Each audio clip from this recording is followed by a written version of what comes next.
Hey guys, David Michael here, and this is Demo Poker. Now, studying GTO is kind of like this rock right behind me. It's pretty hard, so let's get into it. GTO, Game Theory Optimal Poker. Perfect GTO might just be physically impossible to master, but I'm here to change that.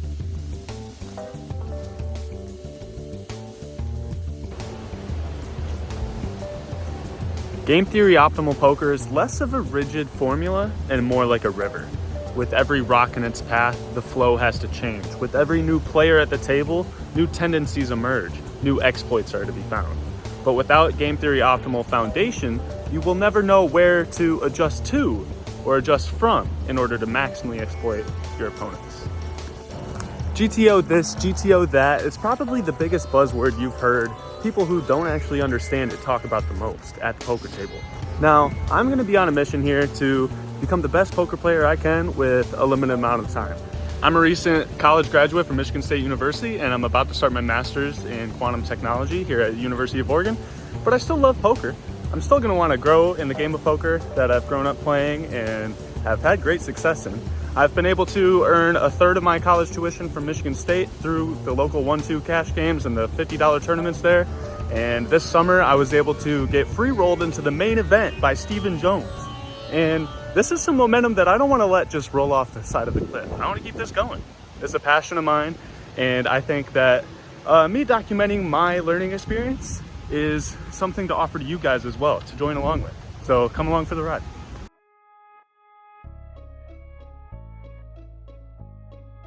With all teachers of GTO, they always say, balance, balance, balance. But screw balance. Dude, when you're at a place and you know this one guy hasn't 3-bet out of the 5 times you've played with him, ever, and all of a sudden he decides to 3-bet, he's got aces or kings, just fold. Why be balanced? Jam all in with aces, you know he's got a good hand. Why be balanced? Why be balanced? Ask yourself, think about it. And that is exactly why I want to start this journey with you guys on a comprehensive, short, effective, consistent, and profitable study plan that I'm going to build as we go with you guys. The more of you guys that watch and learn along, the better. Let's do it together. You and me are pretty average. We don't have a lot of time, we've got life going on, but we both like poker. We're gonna have to study poker if we wanna be good at it though. Let's take a look at one specific flop for this GTO mini study series.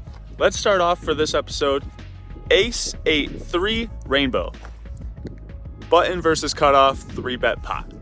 The tools that we're going to be using for this study program is heavily going to rely around gtowizard.com. It's free to use, free to join. You just have to sign in with the Google account. It's what I've been using to do my studying the last couple of years. I'm not paid to do this. This is just what I've used, and this is what I highly recommend. And if we scroll down here on the main page, if you see there's these 9 main icons, this is going to be our main dashboard for this program. And the 2 that we're going to highlight here is the study tool. This is going to allow us to look at our post-flop solves and the range builder.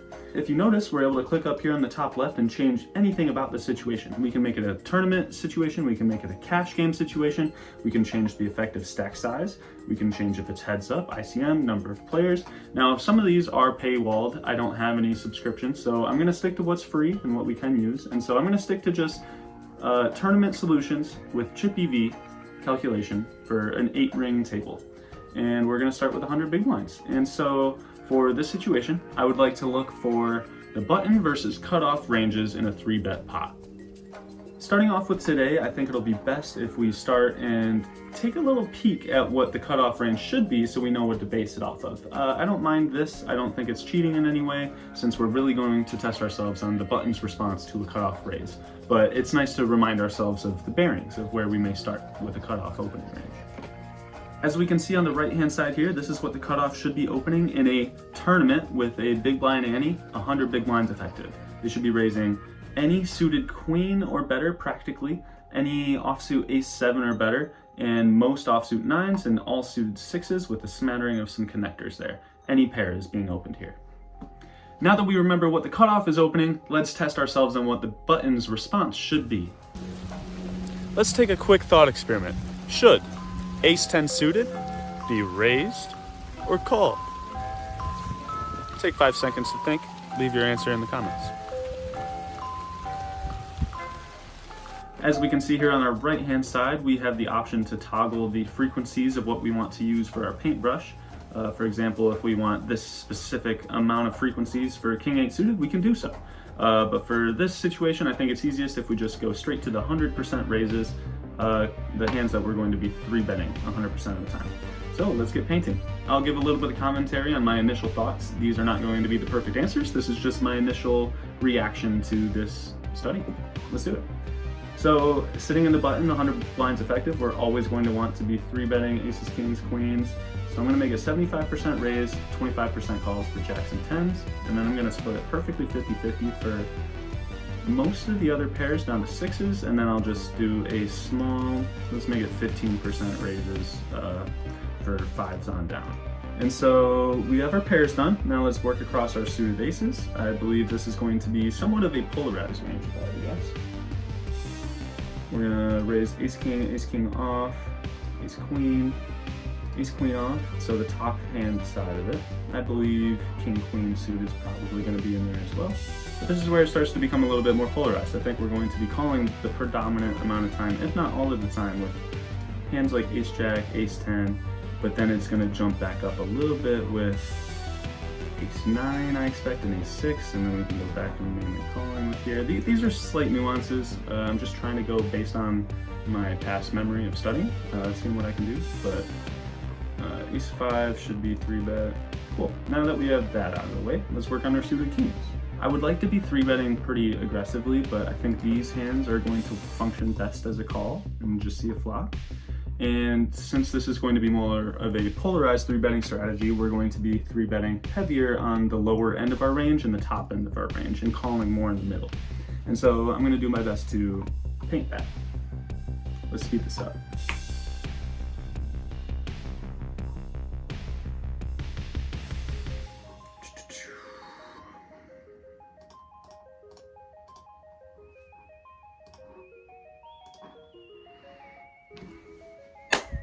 Okay, now we're back. This is what I've come up with. Now, it's been a while since I've studied this spot, and so I could be wildly off. Let's go ahead and see our results. Confirm down here in the corner, and we got 86%. Looks like we have a little bit too aggressive of a raising range, and right about the right amount of calling, but in general, we are playing slightly too wide. We have a little bit less folding than the GTO solutions.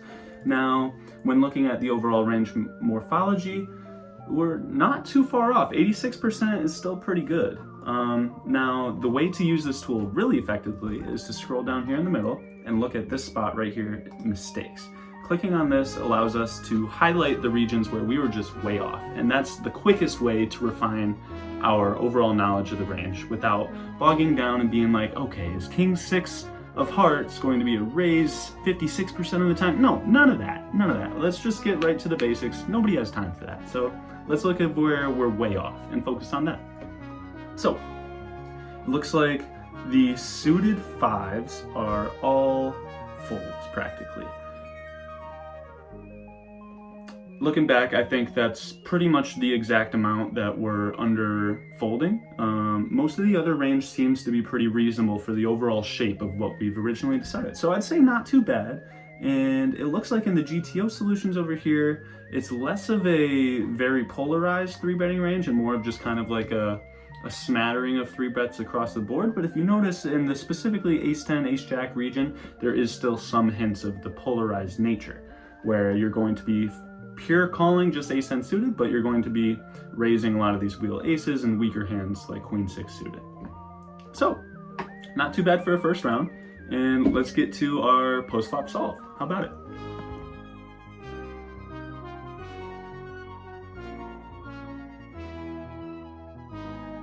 All right, now that we're done with the range builder exercise, let's go across to the study tab up top and click on study.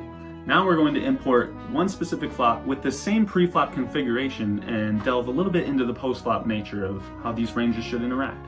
given a specific flop. So let's make sure in the top left-hand corner that we're still going to be looking at multi-table tournament setups with chip EV solutions with 8 players at the table and 100 big blinds effective. Now, if a lot of that goes over your head, don't worry. This is overall just a pretty standard spot for most poker solutions and studying. This is a good baseline to deviate elsewhere later down the road. All right, and if we go to our top hand side here where it says UTG, UTG1, these are all the positions of the players.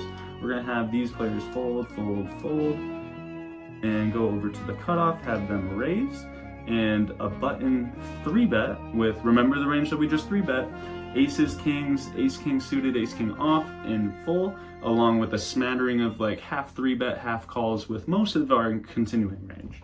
And so we're gonna raise, and the cutoff is going to call, ace, 8, 3, rainbow. Now let's take a look at our expectation for what we should do on the flop from both positions. Write down on a whiteboard right now, pause the video, you're gonna write down 4 things. Number 1, what do you think the cutoff strategy will be seeing the ace, 8, 3 rainbow flop? Are they range checking? If they're not range checking, what are they doing? Are they betting how often and for what size? Number 2, you're gonna write off the button's response to a cutoff check. Are they c-betting 100% of the time? If so, what size? And if not 100% of the time, how often and for what size?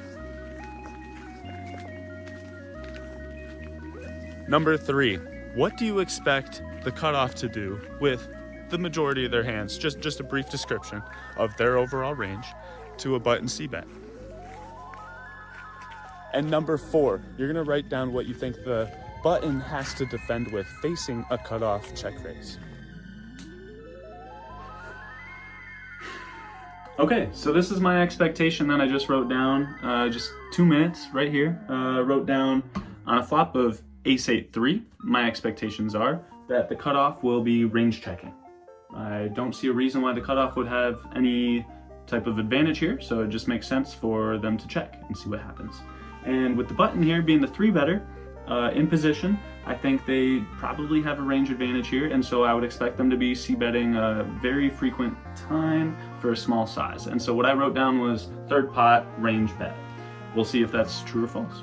Let's check it out. Okay, now we are here on the post-flop solution on GTO Wizard in the study tab. And one thing before we get going into this, if we look up here on the top right, there's something called the equity chart. I love this graphic. It is super information dense. It goes ahead and lists the EVs, the equity for the ranges, both ranges, given the flop, along with the equity realization, which is different from the equity, along with the specific number of combos that you should expect in each range. Now, are you going to be calculating this exact number at the table? No, but away from the table, this is key information for helping you figure out an intuition for how to attack these at the table. And so if we look here, the button's range is highlighted in green and the cutoff in blue. There's not much of a difference up at the top. Both players retain flopped sets, 2 pair, strong aces, but where it gets different is the button has this range advantage in the middle of the equity distribution. And if so, you notice when the button has pocket queens, for example, the cutoff only has pocket 9s. And so like there's this huge equity disparity in the pocket pair region of the ranges. This is probably the main driving factor for my expectation for the button to be able to range c-bet with impunity. Let's see if it's true. So we see that the range checking for the cutoff is completely correct, and this is driven by the equity disparity and even more so the equity realization. Not only does the cutoff have a disadvantage on this flop, they also get to realize only 80% of their worst equity. And so this is why the button will be able to get to do what it does. And so let's go ahead and scroll over. Let's make the cutoff check as you would expect, and it will load in what the button is supposed to do in equilibrium. Okay, so not quite exactly a range c-bet, but pretty much all the way there. And it's only checking 17% of the time, and when it does bet, it looks like it favors this in between 25% pot bet or quarter pot bet, or no larger than half pot. Once it starts getting large, it starts to lose its utility. And so I think overall my expectation was pretty good, and moving forward it's probably safe to just range c-bet here. But if we notice the hands that we are checking, it is predominantly going to be pocket kings, pocket queens, king queen suited, king queen off, and then a couple of weak aces along with pocket aces for protection. Now, since we expected a range c-bet, let's go ahead and have them bet very small, 25% pot, and see what the cutoff is supposed to do in response. And so my expectation that I wrote down on this whiteboard was the cutoff should continue any pair, 8s or better, and I would expect them in GTO to check raise for a small size about 15% of the time. Let's see if that's correct. If you notice, the equity chart changes as we change the action. So once the cutoff checks, that changed the range. That also checks. Granted, they range checked here, but let's say you have 50% of the hands betting, all the good ones, and all the bad ones are checking. The second you check, then the opponent knows you're weaker, and so it would change the equity graph. So if you notice it changing as you put in actions, that is why. The ranges will change. Now that we have the button continuation betting for 25% pot, the cutoff is supposed to continue. Let's go to filters down here and we can look at it as a range. If we go over to this filters tab, we can go ahead and look at a hand-by-hand class ranking and a color-coded bar based on what the predominant action should be from that hand class. And so at a glance, we can look that all sets are practically going to raise. Most 2 pairs are going to raise, but that's where most of the raising stops. And so this looks like it's kind of a polarized check raising strategy. This is kind of what I expected. And if we add up the expected raising percentage, it looks like my study from a few weeks ago has been retained. We are raising about 15% in the cutoff here against a very small c-bet. Now, are we seeing opponents do this out of the cutoff in the wild? I don't think so. I feel like they're under raising. I don't think they're check raising nearly enough, and when they do, I think they're always going to find the check raise with their sets and 2 pair, and rarely find it with a hand such as 6-5 of spades, for example, is supposed to be check raising all the time.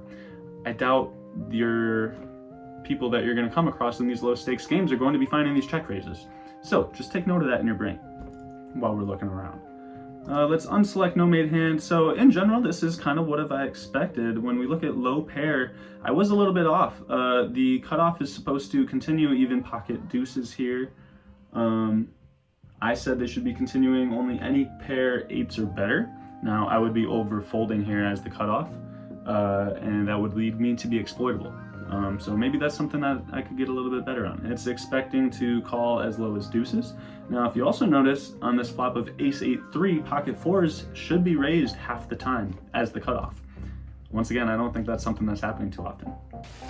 Let's say you're the button, and after you c-bet, you see the cutoff check raise you. What are you gonna think? What are you gonna think they have? You're gonna think they got 2 pair or better or a combo draw. Like, you know these 1-2 regs aren't raising without, like, yeah, they're not finding that gut shot check raise, no way. All right, let's move on ahead. We wrote down on our whiteboard here my expectation of what the button should do facing a check raise. Now let's investigate that. I wrote down that the button should continue only aces or better, and then as I was writing that down, I was like, I think that might be exploitable if we're only continuing with an ace or better. It's hard to find a good draw to continue with, to just call with. It's hard to want to just call a check raise from somebody who rarely check raises with, like, say, pocket jacks here. I feel horrible calling. I feel like I'm just calling to hope to hit a jack on the turn, and if I don't, I fold, and otherwise I'm just losing money, so I'm just folding on the flop normally. So I think this is about to be wrong, if I had to guess. So let's make the cutoff check raise to their more common percent, 55%, and let's see what the button is supposed to do. Juxtaposing junk cards. Okay, this is the button's range. This is the button's range facing a check raise from the cutoff after c-betting the flop of ace 8-3, and look at that. We're supposed to continue in full with any 8. We're supposed to continue in full with 5-4 suited. Granted, that's a gut shot, but it's still kind of hard to find for most people when people are under check raising to begin with. You're supposed to continue with pocket jacks, pocket queens, pocket kings, pocket 10s in full. Pocket 9 starts to fold a little bit, but still, hands like jack 9 suited, kind of indifferent, still supposed to continue. Queen 10 suited, you're supposed to continue these hands. And I don't think our opponents are doing that. I know I'm not. That kind of opens the door for some exploits. Now that we've learned all of that from that flop simulation, let's test your knowledge and memory from earlier in the video. No cheating, let's go right back to the range builder just a few minutes later, and let's see the same thing. Let's put ourselves to the test. Let's do it. Make sure we're still in MTT, Chip EV, 8 players, 100 big blinds effective. We're gonna stay in the hard settings and start billing. All right, let's do it.